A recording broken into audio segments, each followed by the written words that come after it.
The disturbing trend of children killing their parents has shocked many and raised important questions about why such extreme actions occur. This overview looks at several well-known cases where young people took the drastic step of ending their parents' lives, often due to a mix of abuse, mental health struggles, and complicated family situations. Here are the top 9 kids who murder their parents. Number 1. Erin Caffey. Erin Caffey's case is a chilling example of a teenager orchestrating the murder of her own family. In 2008, at just 16 years old, Erin conspired with her 18-year-old boyfriend Charlie Wilkinson and his friend Charles Wade to kill her family in Alba, Texas. On March 1, 2008, Wilkinson and Wade entered the Caffey home, shooting Erin's parents and using a samurai sword to kill her 2 younger brothers, 8-year-old Tyler and 13-year-old Matthew. They then set the house on fire. Erin's father, Terry Caffey, miraculously survived despite being shot 5 times and crawled to safety.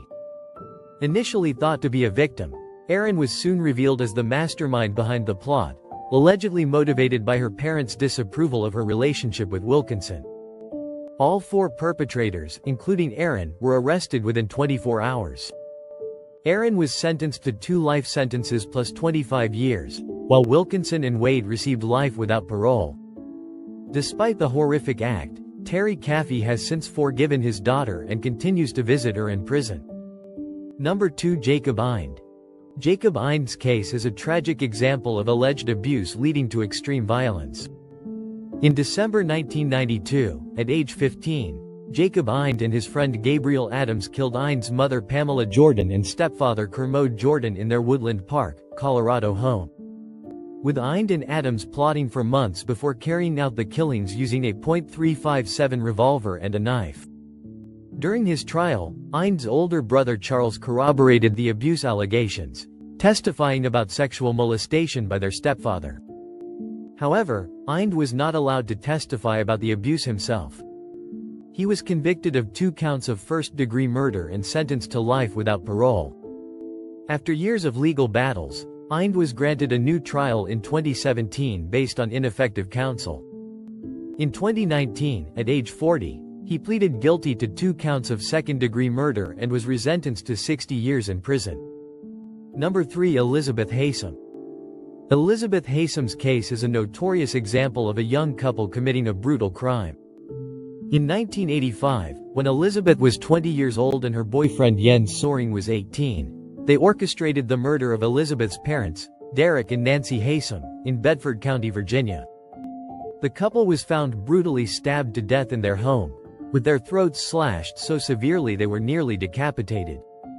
Initially, Elizabeth and Jens fled to Europe, where they were arrested about a year later for check fraud. During interrogation, Soering confessed to the murders, claiming he acted alone to protect Elizabeth.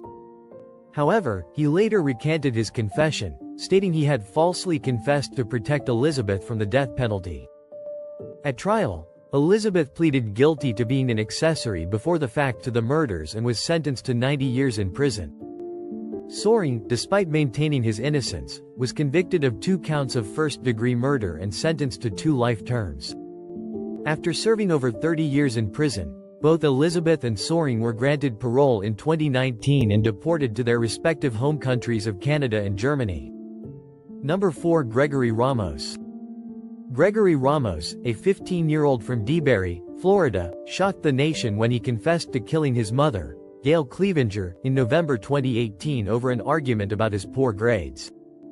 After strangling her to death, Ramos enlisted 2 friends to help stage a burglary to cover up the crime. He then buried his mother's body beneath a fire pit at a nearby church. Initially reporting her missing, Ramos later confessed to deputies, providing a detailed account of the murder. In 2021, at age 17, he pleaded guilty to first-degree murder and was sentenced to 45 years in prison followed by lifetime probation. During his sentencing, Ramos expressed remorse, stating he loved his mother and understood the gravity of his actions. His grandmother was allowed to pray with him before he was taken to prison, highlighting the complex emotions surrounding the case. Thank you for making it this far. Please like and subscribe. Number 5. Eric and Lyle Menendez. Eric and Lyle Menendez, aged 21 and 18, gained national notoriety when they murdered their wealthy parents, Jose and Kitty Menendez, in their Beverly Hills mansion on August 20, 1989.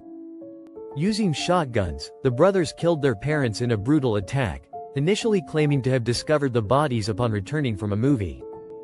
Prosecutors argued the murders were motivated by greed for their parents' $14 million estate, while the defense claimed they acted in self-defense after enduring years of severe abuse from their father. The case unraveled when Eric confessed during therapy sessions, leading to their arrest. The first trial in 1993 resulted in hung juries, but a second trial in 1995 to 1996 ended with both brothers being convicted of first-degree murder and sentenced to life in prison without parole. The case became a media sensation, raising ongoing debates about the alleged abuse they suffered and the fairness of their sentences. Number 6. Jennifer Pan.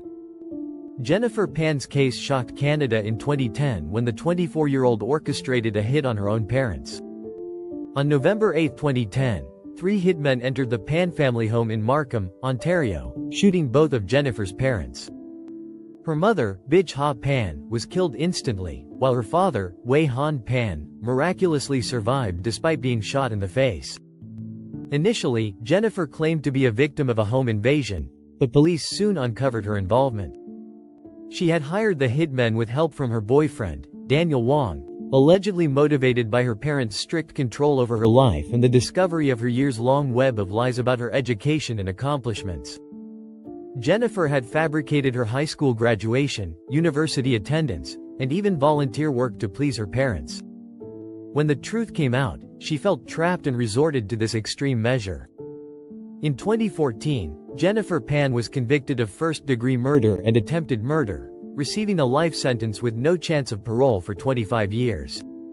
Number 7. Daniel Bartlam. Daniel Bartlam's case shocked the UK in 2011 when the 14-year-old brutally murdered his mother, Jacqueline Bartlam, in their home in Nottingham. On April 25, 2011, Daniel attacked his sleeping mother with a claw hammer, striking her at least 7 times in the head and face. He then attempted to cover up his crime by setting fire to her body and the house. Initially, Daniel claimed an intruder had committed the murder, but police quickly became suspicious of his story. Investigators discovered disturbing evidence on Daniel's computer, including a fictional story he had written about a character with his name murdering their mother. It was revealed that Daniel had been obsessed with violent storylines from soap operas and horror films, particularly a murder plot from the TV show Coronation Street. In 2012, Daniel was convicted of murder and sentenced to a minimum of 16 years in prison. Number 8. Joseph Hall. Joseph Hall's case gained national attention due to his young age and the shocking circumstances surrounding the murder. On May 1, 2011, 10-year-old Joseph Hall shot his neo-Nazi father, Jeffrey Hall, at point-blank range as he slept on the couch in their Riverside, California home. Jeffrey Hall was a regional leader of the National Socialist Movement, a white supremacist organization. The case highlighted the complex issues of child abuse, indoctrination, and juvenile justice. Joseph had been exposed to his father's extremist beliefs and had a history of violent behavior. His defense team argued that years of physical and emotional abuse led to the killing. In 2013, at age 12, Joseph was convicted of second-degree murder. He was sentenced to serve up to 10 years in a juvenile facility, with eligibility for parole after 7 years. The case sparked debates about how the justice system should handle such young offenders and the long-term effects of exposure to extremist ideologies on children. Number 9. Cheryl Pearson Cuccio. Cheryl Pearson Cuccio's case gained national attention in 1986 when, at 16 years old, she hired a classmate to kill her abusive father. Cheryl had endured years of sexual abuse from her father, James Pearson, which began when she was 11 and intensified after her mother's death. Fearing for her younger sister's safety and feeling trapped, Cheryl paid her high school classmate Sean Pica $400 to murder her father. On February 5, 1986, Pica shot James Pearson in the driveway of their Long Island home. Initially charged with second-degree murder, Cheryl ultimately pleaded guilty to manslaughter and served just over 3 months in jail. Her case sparked debates about child abuse and the justice system's handling of such complex situations. In the years since, Cheryl has become an advocate for abuse survivors, authoring a memoir with her husband Rob Cuccio titled, Incest, Murder and a Miracle. She has spoken out about her experiences, emphasizing the importance of breaking the silence surrounding abuse and providing support for victims. The cases of children who have killed their parents highlight the tragic consequences of abuse, mental health issues, and complex family dynamics.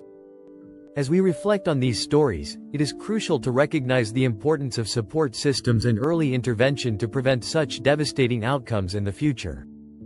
Thank you, please like and subscribe.